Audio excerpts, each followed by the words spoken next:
Peppa Pig is one of the longest-running and most beloved cartoon series, with over 300 episodes spanning 2 decades. With so many episodes released, there are a lot of little details that probably went unnoticed by many fans. Have you spotted them all? Pirates. For instance, there are very few humans in Peppa's world. Among them, we have Santa Claus and the Queen of England. But there's also a pirate who occasionally makes an appearance. And you'll notice that the pirate theme is quite present throughout the Pink Piggy series. For example, in the episode where Peppa and her family go camping during the Children's Festival, Daddy Pig uses an instruction manual. If you pay attention to the back cover of the booklet, you'll spot something interesting.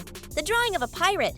This pirate looks quite similar to the one we mentioned earlier, who almost entered the police station in another episode, apparently to recover his treasure, but changed his mind at the last second, maybe out of fear of getting caught. This raises the suspicion that even though humans are rare, the ones that still exist in Peppa's universe, though we don't know how many, may have some connection to the pirate life. This is just one of the many secrets hidden throughout Peppa Pig's 300+ episodes. The series is packed with little references and subtle details that only the sharpest fans like us can catch. Stay with us until the end of this video to find out all of them. So put on your golden boots and get ready to discover even more about Peppa Pig's magical world with us. Aunt Dottie. Now, let's move on to the episode Shiny Wheel Horse, where we're introduced to a relative of Mummy Pig, Auntie Dottie. We never see her in the series, but we know she lives far away. That's why she sends a special gift by mail to Peppa and George, a little horse with wheels. Everything seems normal so far, but if you watch another episode where Mummy Pig gives Grandpa Pig a computer, you'll notice an intriguing photo in his office. This black and white photo shows 2 piglet children, 1 girl and 1 boy. Who could they be? Many might think they're Peppa and George, but since the photo is in black and white, it's clear that it's old. This means that we're probably looking at Mummy Pig and Uncle Dottie. That's right, Auntie Dottie is actually an uncle, something that few people have noticed until now. Freddy the policeman. Another interesting detail is that little Freddy Fox has a clear inclination toward becoming a policeman. In a conversation between Peppa and Susie, the girls imagine their future. And in that moment, we see Freddy all grown up and, as expected, working as a policeman. In another episode, we see Freddy dressed as a policeman again, showing that he really loves it. This raises a curious thought. Will little Freddy one day have to arrest his own father?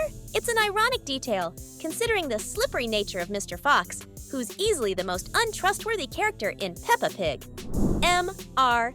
Fox. Speaking of Mr. Fox, there are several details throughout the series that suggest he has some rather shady habits. One example is when Grandpa Pig puts his chickens to bed and mentions that some animals hunt at night. Right after that, Mr. Fox mysteriously appears. In the police station episode, we can see 2 fox symbols on the police bulletin boards. Could this be a reference to Mr. Fox, suggesting that he's on the run from the law? To top it off, in Freddy's father's shop, all the products have a sticker that looks like the same symbol found on the police bulletin board. And let's not forget that Mr. Fox was bold enough to steal from poor Emily Elephant, who was completely fooled. While this might be funny, there's no denying that he has all the makings of a classic thief. If you also think Mr. Fox seems suspicious and is the total opposite of his son, comment FRED below.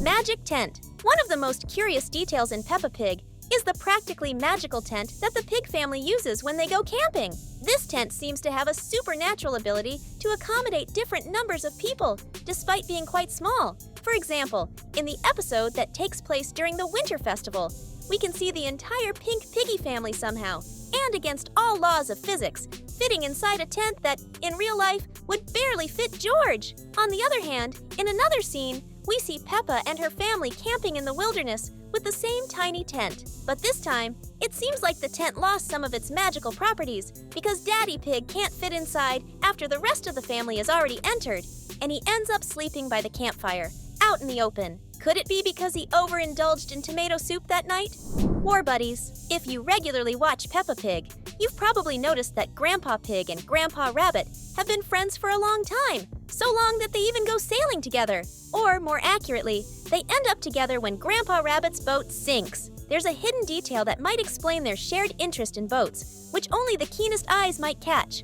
Both characters wear hats with an anchor embroidered on the front. What many don't know is that this type of hat is traditionally worn by sailors or former members of the Royal Navy. Given the advanced age of both grandpas, we can imagine they retired a while ago, and considering the historical context, It's quite possible they served together in the Royal Navy during World War II. Had you ever thought of that?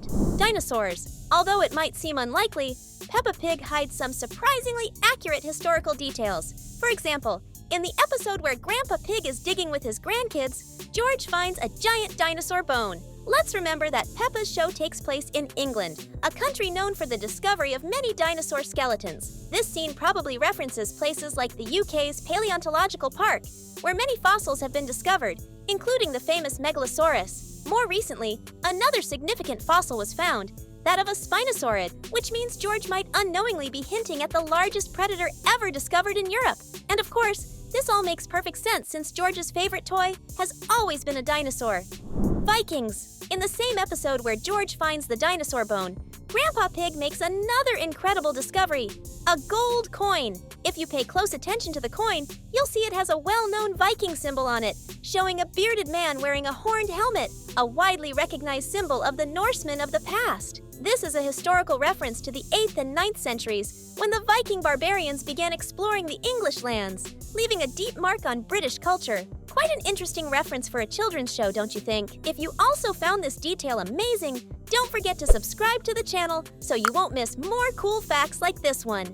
Grandpa Rabbit. Since we mentioned Grandpa Rabbit earlier, here's an interesting fact about him. Unlike most adult characters in Peppa Pig, he is one of the few whose real name is revealed during the series. In the episode Sea Treasure, Peppa and her family find a bottle with a message inside while at the beach. The message is signed by Rad Rabbit and includes a phone number. When Peppa calls the number, who picks up the phone? None other than Grandpa Rabbit. We then discover that, in the past, he was known as Rad Rabbit, revealing that his real name is Rad, not Grandpa Rabbit, as many people assume. This little-known detail makes us wonder, what about the other grandpas, grandmas, dads, and moms? What are their real names? Big Bad Wolf? In Peppa's world, animals behave like humans, living in a society, which raises an interesting question about some of their primal instincts. Daddy Wolf, for example, still seems to have a strong carnivorous side. In the episode where Mr. Bull's team is building the pig family's house, Daddy Wolf makes a direct reference to the Three Little Pigs tale. He asks what the house is made of, then blows on it just like the wolf in the story, to test and see if it's really stronger than the one from the Three Little Pigs. The most intriguing part happens when he and Daddy Pig are alone on a boat in another episode. Daddy Wolf looks at Daddy Pig, a plump little pink pig, and mentions that he's starting to feel hungry. If it weren't for the picnic basket they had, Daddy Pig might not have made it out of that encounter unharmed, and Peppa and George could have ended up as orphans. Flooded burrows. An interesting detail in Peppa Pig is that all the houses and buildings seem to be built on top of hills, and there's a good reason for that. The frequent possibility of floods. A strong piece of evidence for this is that all houses and buildings are always placed on the tops of hills. However, this brings up a question. What happens to the rabbit family's burrow during these floods? After all, their burrow is located inside the hill, not above it. Even worse is the situation for the mole family, who live in an even deeper burrow, putting them at an even greater risk of flooding. When you take a closer look at the hill, you can see holes at its base. In the event of a flood, Molly Mole's burrow would be the first to get hit, putting the family in danger. Clocks 1. Curious thing about Peppa Pig is that the clocks inside the houses and at school almost always show the same times: 10 a.m., 4 p.m., and 8 p.m. There's even a reference to this in the episode Mr. Fox's Van, where Freddy's dad tries to sell clocks to Daddy Pig. He mentions that the set comes with 3 clocks, and if you look closely, you'll notice that the times are almost always the same, except for the 10 a.m. clock, which is set forward to 10:30. Maybe a kid moved the clock forward to get out of Madame Gazelle's class early. Who knows? We're reaching the end of the video, but if you've stayed with us this long, you won't want to miss what's next. Choose one of the 2 suggested videos on the screen and keep having fun with us. See you in the next one. Until then.